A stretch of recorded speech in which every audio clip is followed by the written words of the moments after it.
Welcome to the Unwrap for week six. I'm Randy Schmidt. We got Tom Genrick as always, and we got a special guest this week, Casey Johnson, who's our fantasy winner, and we'll cover that in a minute. But thanks for joining us, Casey. Yeah, thanks for having me, and thanks for the event. It's fun to join, and I hope we get more entries this week. Yeah, after definitely. After you hear about the big winning I had. Yeah, definitely. We'll cover that in a bit, and just so everybody knows, if anybody wants to join the show in upcoming weeks, let us know. We want to get some more personalities on this than just Tom and I. So thanks for joining, Casey, and I'm sending out a personal message to Keith.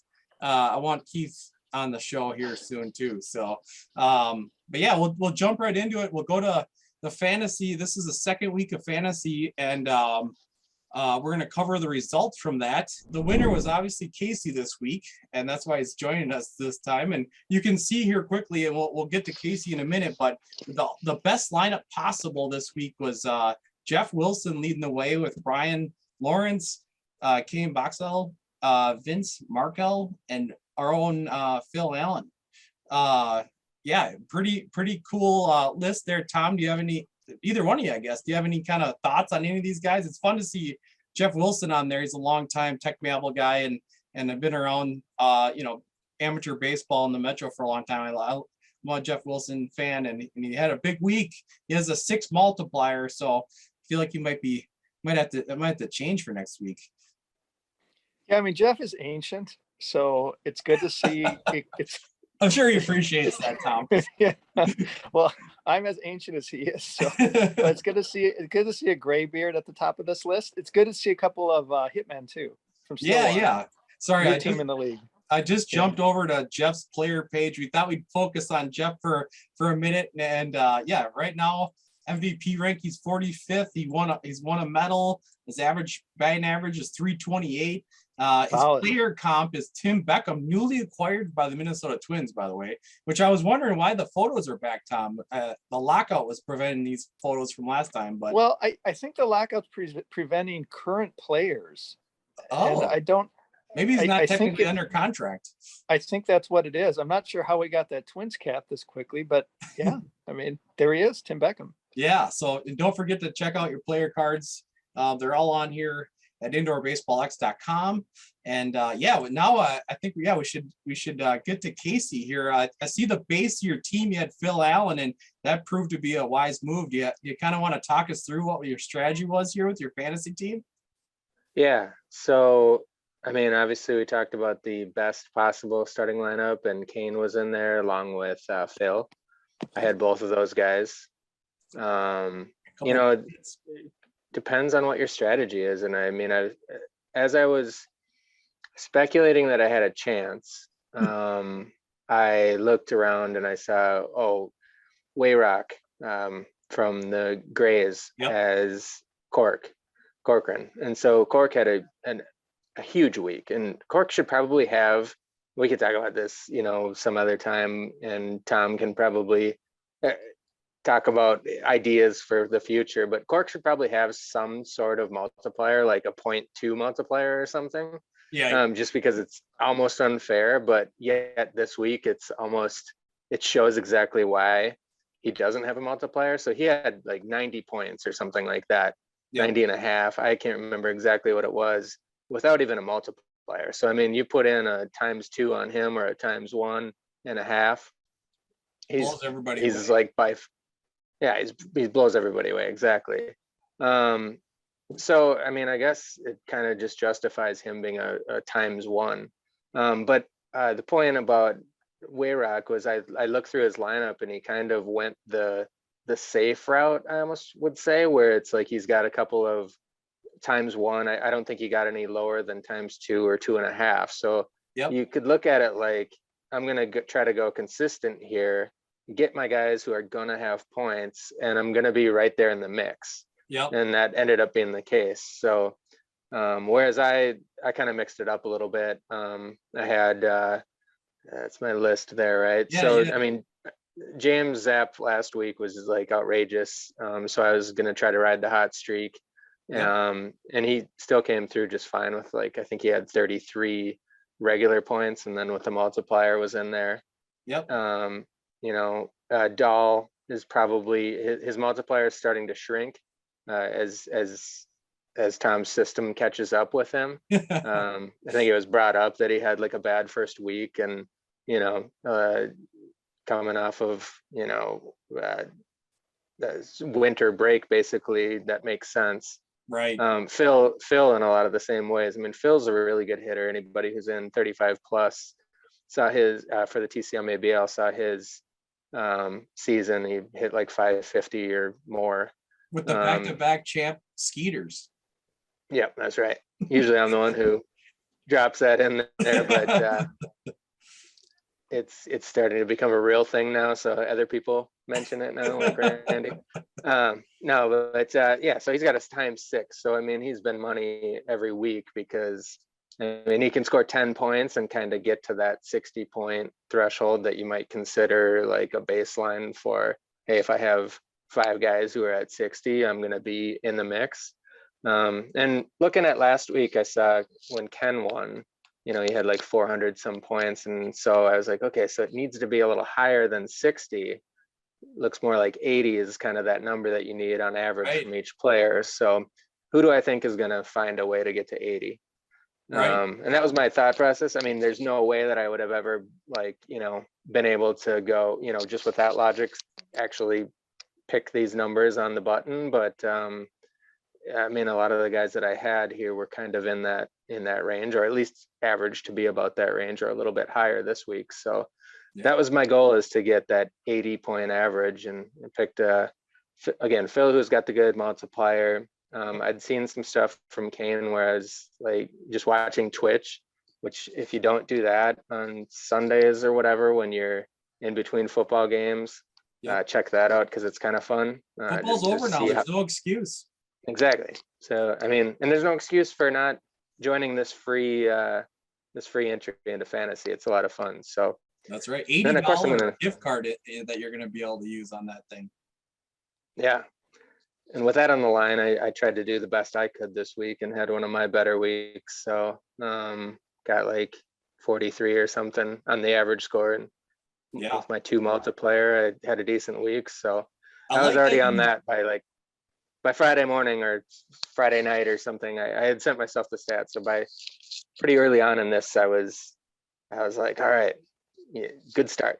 Good start. I hit my 80. I like that you won and you had yourself in there. I like that. So, well, I mentioned this to Tom earlier today, just over an email. I said I'm in the top 3 lineups. So that's my claim to fame. Yeah, I'm in the top 3 lineups and I won. It was like the cycle. That's as good as it gets. No, that's very. I get it. Yeah, my name in a raffle ticket, right? One thing we didn't mention last week, I don't think, Randy, is that if you're one of the 5 guys on a winning roster, you get a raffle ticket into an end of the year bat drawing. So that the second group of guys that you see on the screen, that bottom group, they all get a raffle ticket into the end of the year bat drawing. So that's another reason to play fantasy. Get yourself on a team and lead your team to victory, and maybe win a bat. Yep, very cool. Good. All right. Well, yeah, that's quite an accomplishment. Like you said, Casey, being on the top 3 lineups, that's pretty impressive. And we'll have to call that the Johnson. I mean, we'll have to come up with the name for that. There should be a medal for that, I think, Tom. I don't know that we want to call it the Johnson, though. Yeah, I think there's already something that goes with that. Not sure what that is. Could be an interesting medal. Yeah. Good. Now we'll jump over to the standings again. Go to indoorbaseballx.com. Go to the leagues page, and then you'll go to the left side of the side here and go to standings. Go to American League. We'll start there. Yeah, and we'll just we'll talk about this. I'm trying to think if there's been movement. I need to prepare better where I see last week's compared to this week's. But I think the Legends have been in first for quite a while now, right, Tom? Yeah, I think they may have dropped out briefly when they took a week off, but they're back in first place now, and it's them and the Crushers leading the way. The Crushers with Zap and Bam Bam and company, they're they're going to be there all the way through, I'm sure. I actually like to look at the exit velocities compared to where they're at. I know we've done that the last couple of weeks, and now I keep checking for that. So, it's staying pretty true to form, it looks like. Snappers got a over 70 average, and they're halfway down the standings. So we'll watch them to see if they trend upwards or not. The distance is also kind of interesting. Look at the Crushers hit the ball a little further, but and a little harder. So we'll see. Maybe that's some bad luck they've run into, and it'll kind of take care of itself. I'm not sure. What do you think there, Tom? Is it what's do you think that one of these categories matters more than the other? Well, because you're playing against every team every week, how you score your runs, whether you clump them together. We've talked about this before too. If you have a huge single game that may drive up your exit velocity and your average distance, it's not necessarily going to translate into a big jump in the standings, because once that set of matchups is over, those numbers don't matter anymore, in a sense. So yep. I think we talked about this over time. I think the average exit velocity and the average distance should tell the story. I think by the end of the season, you'd expect to see a pretty high correlation between, the ordering in those columns and the ordering in these standings. I would expect that. One thing that I've thought of is we've all played this quite a bit now, is infield is just so good, right? Like the infielders are just so dominant. Casey knows this. He hits rockets at shortstop and they make amazing plays. One thing I haven't noticed is the outfielders like chasing stuff down, and like what I'm trying to say is if you just hit some fly balls that at a decent distance, it seems like good things happen, whether it's Cork or just a lot of people in our league. Fly balls seem to be the way to go. And so that's why I kind of brought it up. But I'm curious if the average distance is a little more of a benefit than the exit velocity, but I know it's hard to say. So we'll jump over to the national. Go ahead. I was going to say, Casey, you would agree with that, right? Like ground balls are just poison in hit tracks, right? Yeah, I mean, you just gotta hit those things so hard to get them through that infield. Yeah.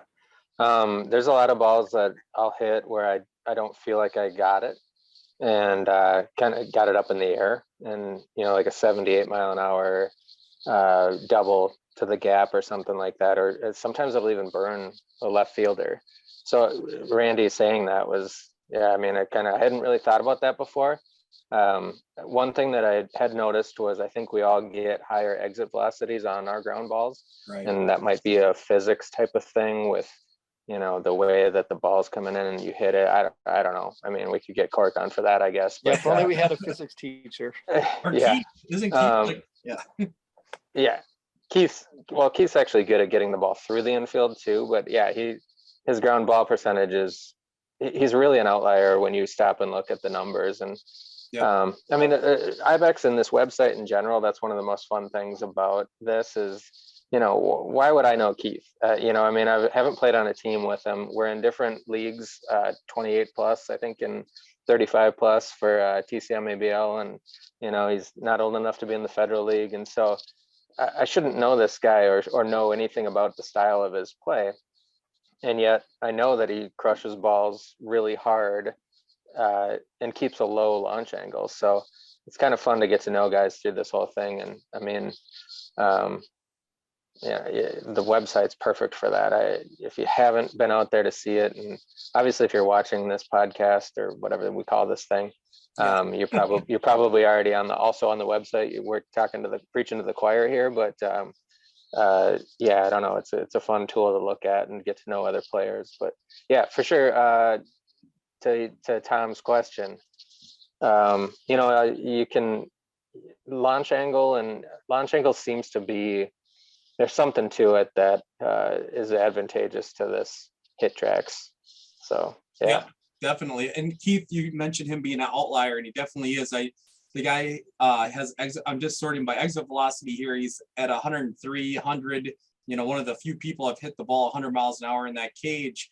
And if you look at the results, these are doubles, singles, ground outs, and he just doesn't create a lot of launch. But You can see the launch angle here with 5, 6, 10.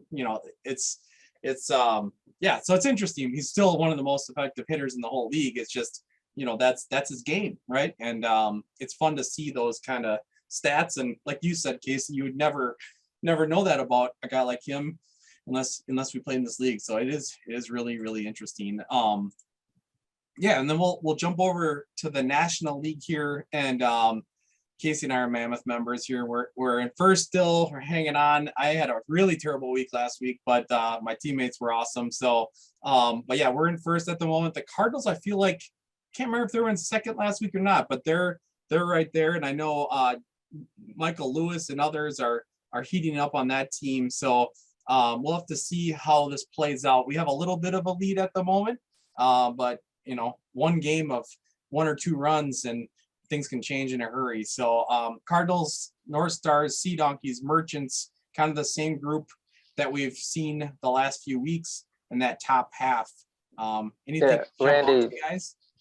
Yeah, if I can jump in, I feel like I'm like pimping the media that's out there or whatever. But now I would say that's what's fun about the Twitch thing is like, I know that the Cardinals and the North Stars are right there. So, I mean, if I'm watching on Sunday, those might be the teams that I watch. And it's fun to see the Cardinals and see, Klepp hit the ball and Michael Lewis. And Heath is another one. Heath, I mean, I don't know those guys as well. I mean, I've gotten to know Klepp a little bit, but the other two, like, and I know Dahl, but the other two, it's fun to watch them and see like, I mean, I'm actually surprised I didn't take one of them on the fantasy team this week because they've really impressed me with how hard they hit the ball. I think, but their multipliers are probably 1 or 1.5 or something. So maybe that's why I didn't. But yeah, if you're not tuned in to twitch.com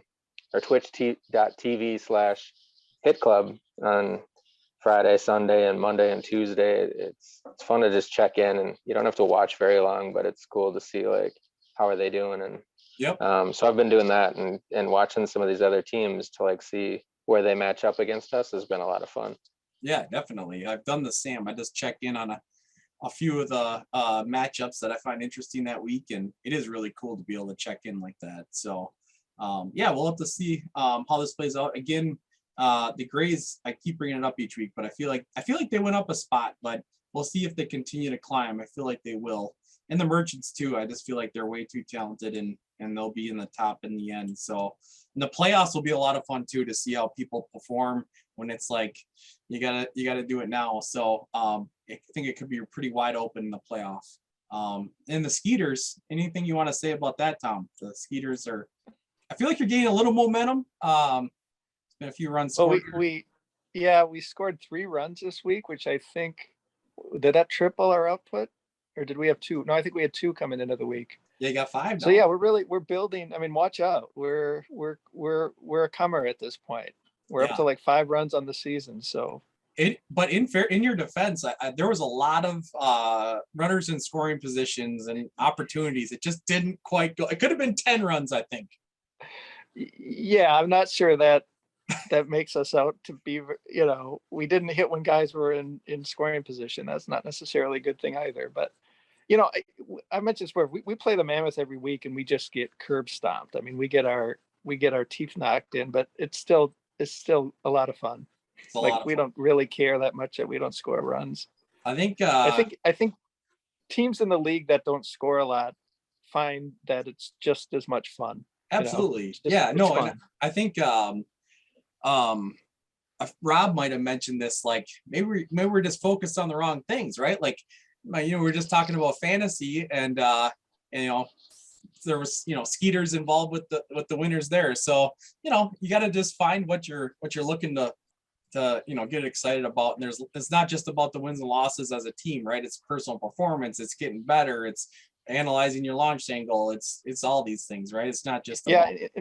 In some ways, and maybe Casey can speak to this, but I've always kind of viewed the team performance as kind of secondary. I mean, so much on this website is individual based and individual improvement based, and the metrics, we've got some team metrics out here, but it's 90% individual metrics. So, I want to win, and it's fun to win even in IBEX, but the individual performance stuff is what I'm really focused on when I'm there. You can tell with. What about you, Casey? Yeah.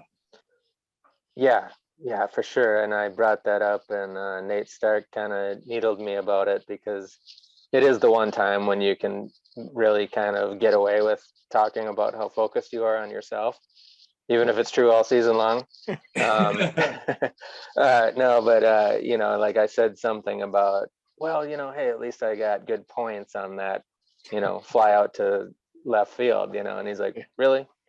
You're concerned about points, like as if he was disappointed in me, which, I mean, Nate's always good at, making me laugh about stuff like that. But no, the Skeeters, I mean, just jumping back to that team, it's you guys are killing yourselves with these double plays. I mean, if that should almost be a stat that we populate here, because I'm sure the overall average isn't great either, but when you are on base, it's funny because one of you will make a quick remark and say, hit into a double play and say, I'll take care of that. Like, I'll clean up the bases, I'll clean up on aisle first base. I mean, you guys eliminate yourselves almost immediately and joke about it. And I mean, obviously that's the Skeeter way, is to have this self-deprecating humor. But yeah, I was looking at as those standings were up, and the exit velocity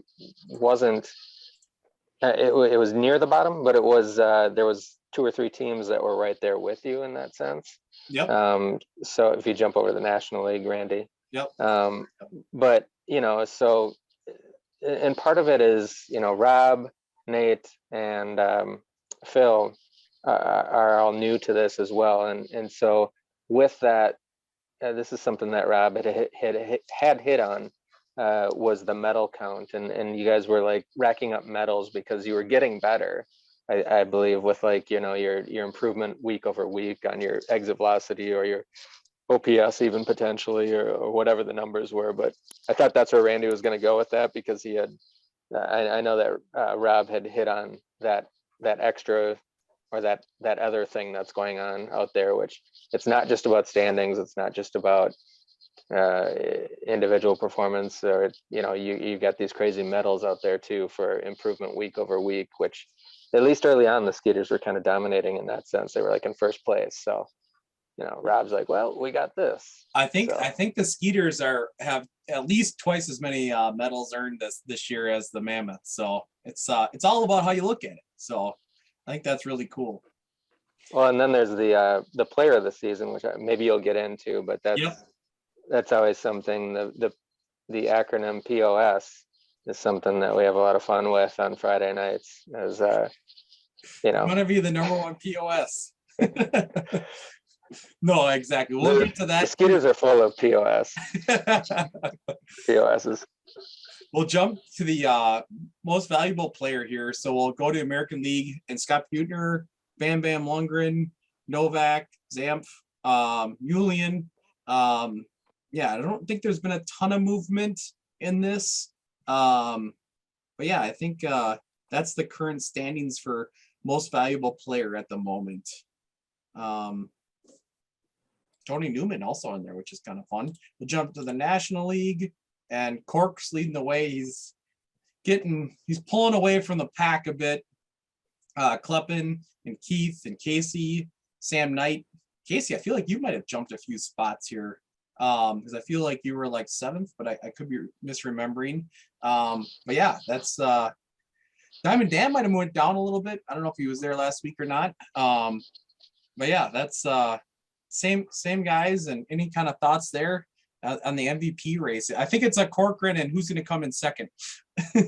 Yeah, both Sam and Diamond Dan didn't play this week, and their drop in the standings reflects that. If you miss a week, we've said it all season long, if you miss a week, it's really going to be hard to win one of these premier awards, because we have a factor in the equation that is based on how often you show up. So Valentino was another guy who missed last week, and I might be missing some of those other, but that was a enormous part of why I jumped up, just getting over those guys with that multiplier for being there for each week so far. So Yeah. And I mean, like Nate down there, Stark and I are, I mean, he's a better player than I am. He's similar though in terms of like points. So that's where I should be because, or I could be because Nate's missed a week. So that's like more in line with, you know, where some of these other guys have missed a week, like Dan and Valentino and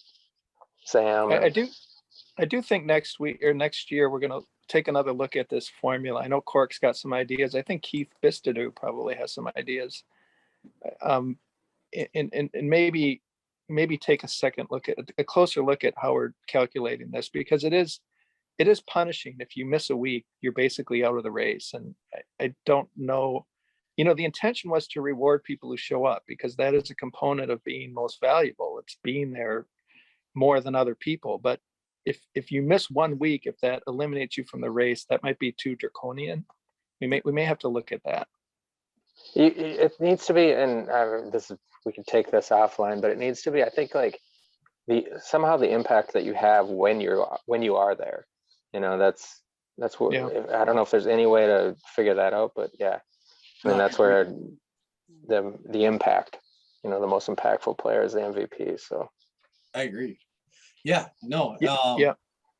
Here's the POS rankings. I feel like Josh wasn't number one last week, but maybe he was. There was two night. I think No, Montreal it was Chris. and It was Chris who was was the other way number around. one.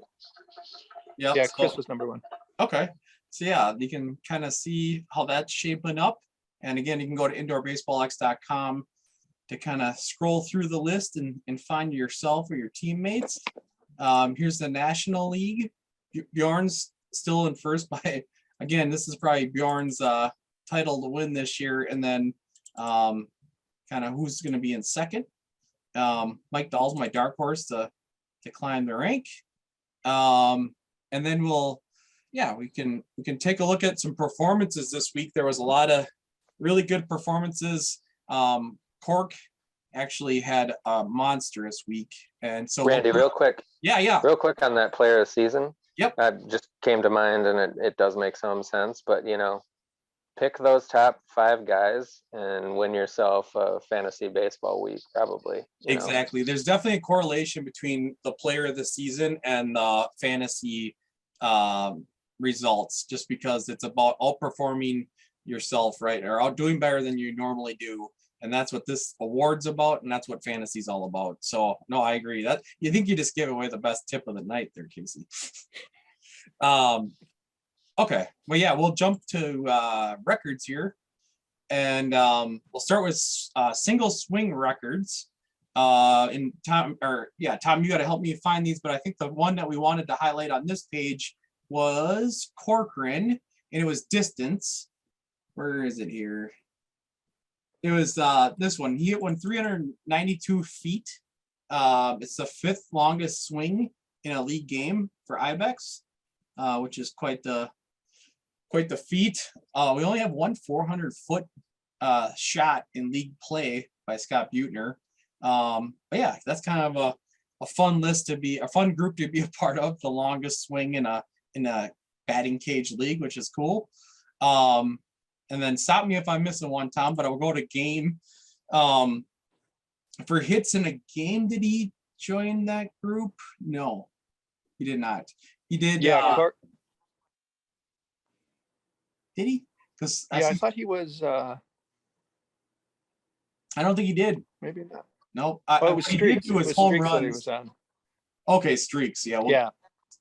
But for home runs in a game, Cork had 4 in one game, and I think he actually had 3 in the other one. So now he is the home run leader in a single game.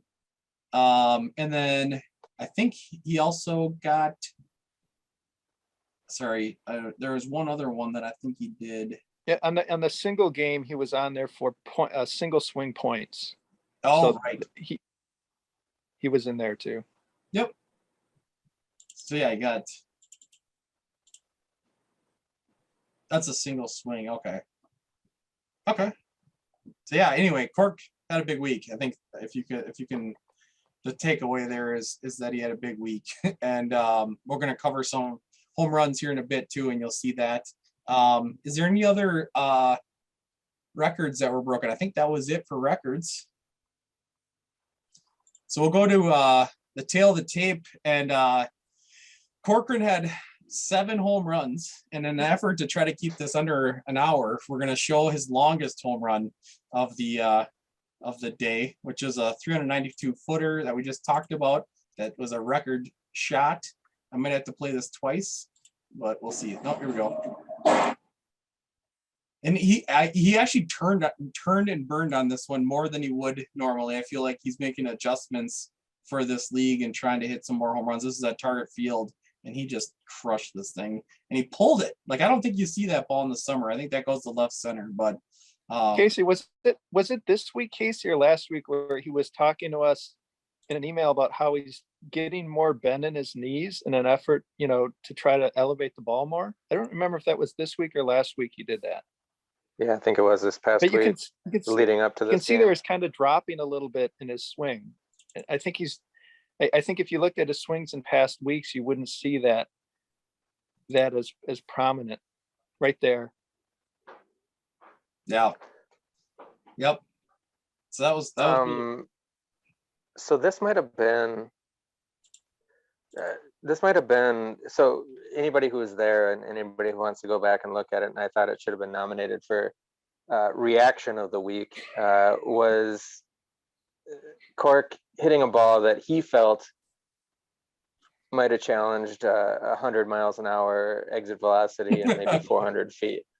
And I mean, it certainly would have gone out of the park, and no doubt. I was right before I think he hit like that ball right there, which went 392. And I mean, you might even be able to look at that reaction again and just kind of see that he wasn't even happy with the 392. He was like, he probably turned around and said the other one went further. I think it So did. he hit the 400 footer, 100 mile an hour exit velocity one, we'll say, and basically sprawled out somewhere along, 4 feet in front of home plate and laid there for about 6 minutes, and then finally pulled himself up. And I mean, it was as if his dog had got run over in the street in front of his house, and felt bad for him. And in fact, most of the week the guy was on just like this crazy tear.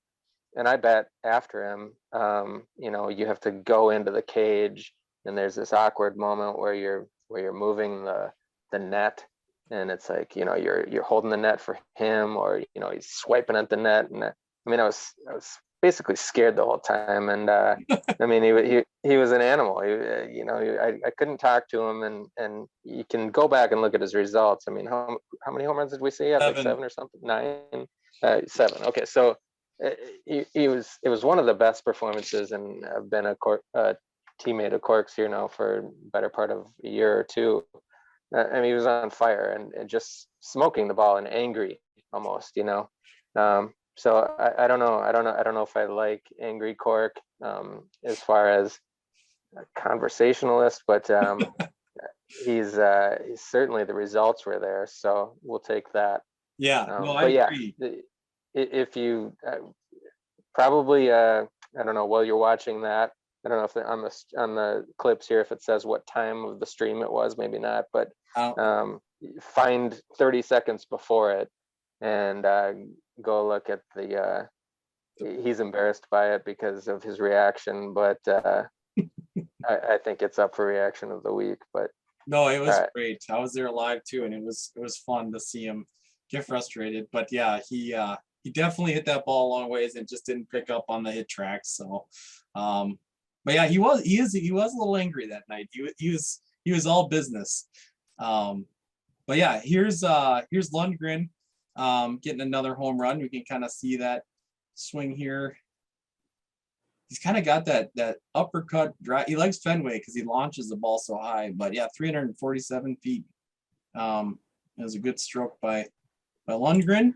And so if you could just layer in some Rich Ackman, comments in the background of those, that'd be fitting. We'll do one Kleppen. Kleppen had 3 home runs. I'm going to do the 91 mile an hour. Kleppen actually had 4 home runs. I was watching last night, hoping they would end early so I could get at the stats. He hit one and it rolled back. Oh no. Yeah, he kind of pimped it. He hit it and he walked out in front of home plate and he kicked the ball and it registered as a foul ball. So he Yeah. lost that home run. Really quick, I'm looking at the Just too bad. situation here. It's 2-1 Snappers, bottom 9 guy on second. There's nobody out. Kleppin's up. I mean, they probably should have pitched around him, let's be honest. And he hits one that it must be a 2-run walk-off homer, right? That's a walk-off Yeah, it run is. shot. It's a walk-off. It's a walk-off. Well, I didn't realize that. And Kleppin, just cool as a cucumber and just Did he hit Randy? Did he hit 2 with the Crushers or 2? I know he hit a couple with the Cardinals. yeah. Do we have those 2? Yeah, we do. Let's Okay, let's- good. we, I just wanted to make sure we got those 2. yeah, we got them all here. Let's play another Kleppin Okay. homer. Yeah, Here's the home run that got rolled back was with the Cardinals. It wasn't with the Crushers. This one's a Crusher home run. 346 feet. We'll do as the last one here. Oh, you know what? He has 4. He has 4 home runs. I undersold it. He Here's had one- 2 with the Cardinals, I think. Yep, here's the Cardinal one. Shorter compact swing. Popped it up right field. 315, 85 miles an hour. And then let's do his last one here. 83 miles an hour on this one. Must be a Yankee Stadium. I know those ones. I do those ones. 309 feet. That might be one of the shortest, right? 309. Yeah. Anytime you're just over 300 feet. I think I might have one at 301 or 302 or so. I have some weak ones. And 300. but yeah, oh no, we got Fenner has a home run. Actually, is this the celebration of the week, Tom? I think so. This All right, is the let's- Ducks' first. This is their first franchise home run. Yep. This is Mark's, I think, second week playing in hit tracks too. So there may be Man. more of these to come. Yeah, and that was here they come. We're gonna watch this one a couple more times here quick. He's actually 0 for 4 going into this swing, but he got this one. And watch the guy run in here.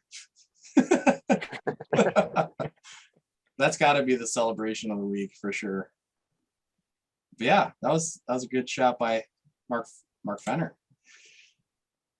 Excellent. So yeah, that was Till the Tape. And again, if you want to watch along, go to Twitch and watch. We have games multiple days a week. Most of the games are played on Sunday. And yeah, any kind of closing thoughts here, Casey? Thanks for joining us this week. And any last thoughts from anybody? It's like jumping the gun on one of my favorite moments of the week where oh, it's live. All right, let's go see what they did. Yeah.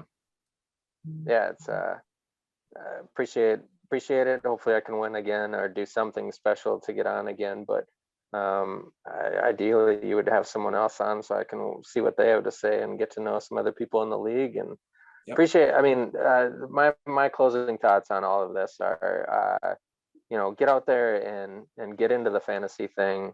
Watch the Twitch stuff. We have 140 players in the league or something like that.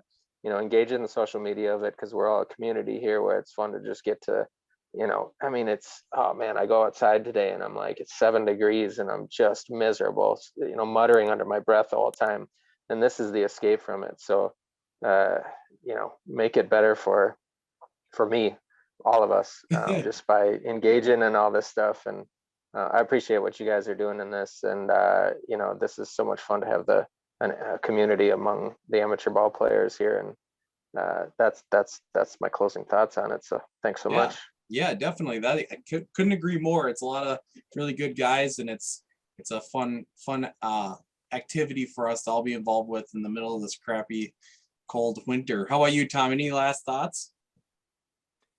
No, I mean, I'll just tip my cap to Casey and, Tom Corcoran. I think they might be our 2 biggest boosters. And, we don't have a marketing team or a marketing budget.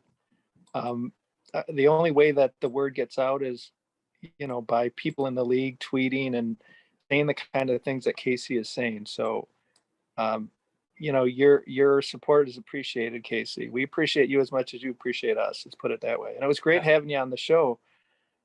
Randy talked about bringing on some personality. I think that was needed. Yeah. Anytime you want to join us, you're more than welcome. Yep, definitely. Well, good. Thanks, you guys. And yeah, thanks anyone who watched this. And we'll see you next week. Have a good one.